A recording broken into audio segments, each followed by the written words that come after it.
This is a film about the right of a people to freedom and the power of the human spirit to resist against overwhelming odds. It's the story of Burma, once known as the Golden Land. On the surface, everything appears serene. It's a country of extraordinary beauty and gracious people. But Burma is also a secret country, isolated for the past 34 years since a brutal dictatorship seized power. The assault on its people all but forgotten. To tell their story, we had to go undercover. What we found was a land of fear.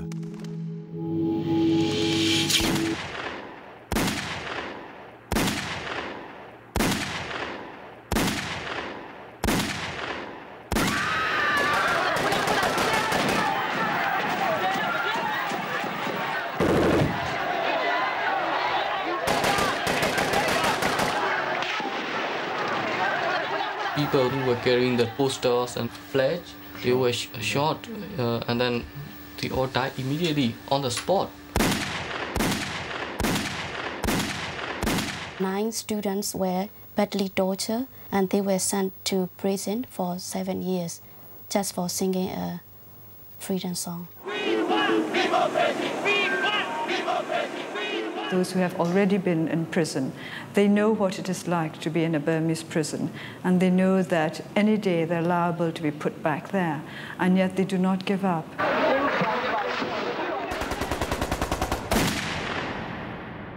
The generals who crushed democracy in Burma have ruled with a regime so harsh, bloody and uncompromising that the parallels with Indonesia and East Timor are striking. More than 1 million people have been forced from their homes, and according to the United Nations, untold thousands have been massacred, tortured and subjected to a modern form of slavery.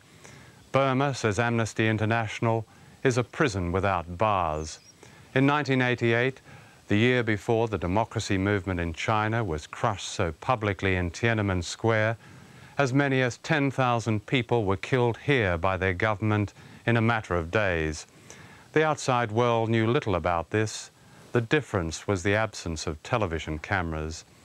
This film is being made in secret as the regime attempts to cover its crimes with the help of foreign investors and by declaring 1996 the year of the tourist.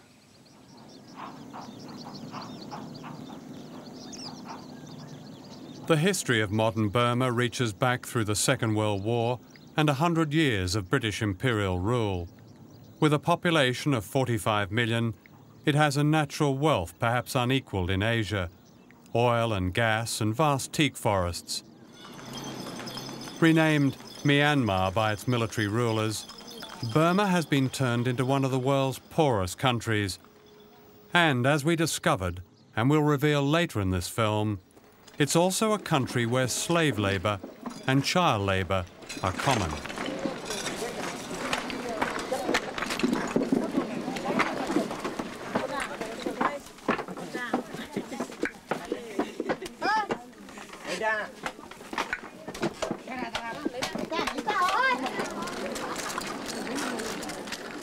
To the British who colonised Burma in the early 19th century, the Golden Land was always a sideshow to its rule over India. However, under a guise of benevolence familiar to Indian nationalists, the same myths applied. The British were bringing civilization, not empire building. Rudyard Kipling wrote a famous popular song that romanticized Mandalay, a town he never saw, and which was then being stripped bare of its teak forests, leaving vast dust bowls. Fortunes were earned by the British exporters of Burma's rice and precious stones. In the 1930s, companies were making profits of £12 million, a huge amount in today's terms. The oil fields became a byword for expatriate wealth, and these interests were protected by an imperial army.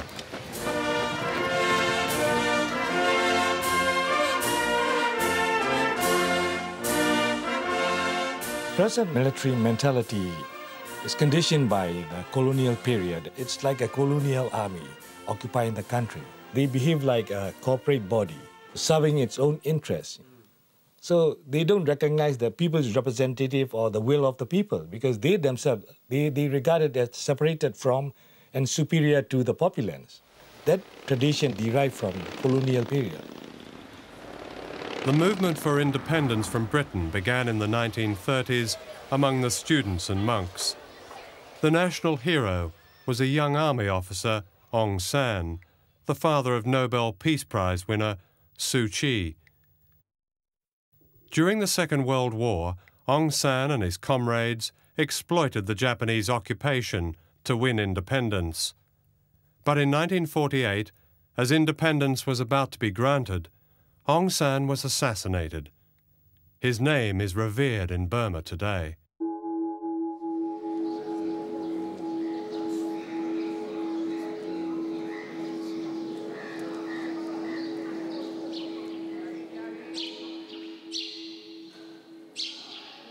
What was unique about the movement he began and which led to democratic governments in the post-war years was its quality of Buddhism, socialism and democracy.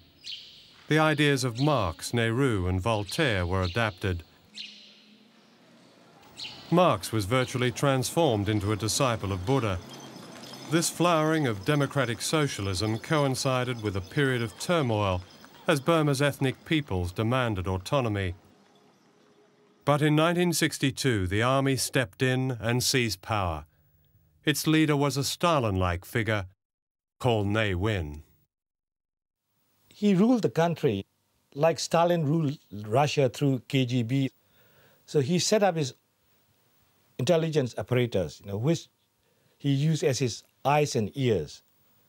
So he sees the country through this apparatus. So this apparatus become a government within the government. I think he's a control maniac. He's one of the most extraordinary, contradictory characters that one could ever come across. One who changed a good deal. I think in his earlier years he was a playboy. In the 60s he suddenly changed as a result of perhaps of his advisors. He changed his whole policy and became a very rigorous, authoritarian, puritanical, for other people anyway, kind of guy, and decided that Burma should be taken away from all kinds of foreign influence. That hypocrisy in Ne Win is fascinating, isn't it? Because he was the gambler, the man who liked racing and turned up at Ascot now and then he banned it all for the Burmese. Yes, I think he may have got cheated by a bookie at Ascot. Ne Win imposed a silence on Burma. He abolished its lively free press and a strict censorship control newspapers, radio, books and films, isolating one of the most literate societies in Asia. The new rules stated, any incorrect ideas and opinions which do not accord with the times are banned. These torn and tattered books in a Rangoon market are the remains of free expression in Burma. Even our filming of them attracted the attention of military intelligence. Of course, rumour has been impossible to ban, especially when the subject is the dictator himself. When his soothsayer warned him there might be a bloodbath, he would stand in front of a mirror and he would trample on dead meat or something to simulate the blood, and then he would shoot himself in the mirror. And having done that, this would avert the possibility of assassination. Of all the world's megalomaniacs, perhaps only Ne Win is ruled by astrology and superstition. The best example of this was the day he bankrupted the population. Without warning, he cancelled most of Burma's currency, replacing it with banknotes that added up to or included the figure 9. According to his chief astrologer, 9 was his lucky number. The Burmese weren't quite so lucky. As most people here keep their savings in cash, most of them were ruined. Burma was now completely impoverished. People went hungry while their fertile land was given the ignominious status of least developed country.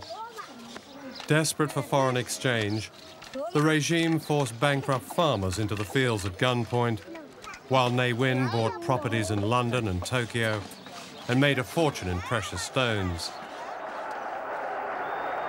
The touch paper had been lit. The frustration that had been building for 25 years now exploded as the students took to the streets.